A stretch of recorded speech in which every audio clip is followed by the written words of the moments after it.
ब्रेकनंतर महत्त्वाची बातमी। कर्जमाफीच्या निर्णयात अटी आहेत, पटोलेंची टीका आहे। आता हे शेतकऱ्यांची पात्रता ठरवणार असं म्हणत पटोलेंनी टीका केली आहे। जीवन आहे ना, जेवल्याशिवाय पूर्ण होत नाही, ही घोषणाबाज लोक आहे। तसं शेतकऱ्यांच्या कर्जमाफीमध्ये यांच्या जाहीरनाम्यामध्ये यांनी सांगितलेलं आहे की आमचं सरकार आलं तर सरसकट कर्ज माफ करू।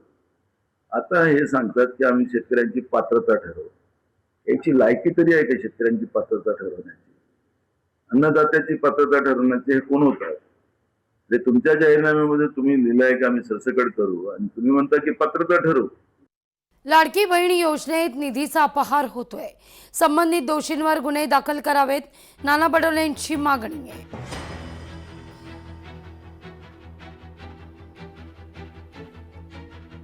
लाडकी बहीण योजना आणि यामध्ये निधीचा अपहार होत असल्याचा आरोप नाना पटोले यांनी केलेला आहे।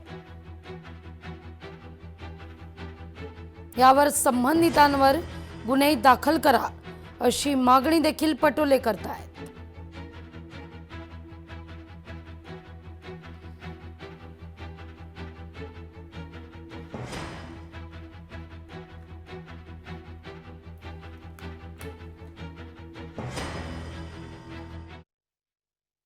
नुसतं या दोघांवरच नाही तर रिझर्व्ह बँक खाली करण्याच्या याच्यामध्ये नरेंद्र मोदीवरही गुन्हे दाखल झाले पाहिजे।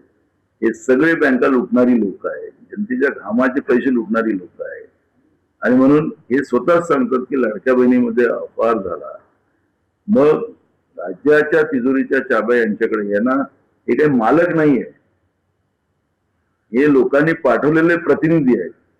त्या सगळ्या गोष्टीचं रक्षण करण्याचं काम यांचं आहे आणि हे स्वतः त्या ठिकाणी डाका टाकत असतील आणि हेच सांगतात की अपहार झाला तर यांच्यावर गुन्हे दाखल झाले पाहिजेत, याच्यात काही दुमत नाही।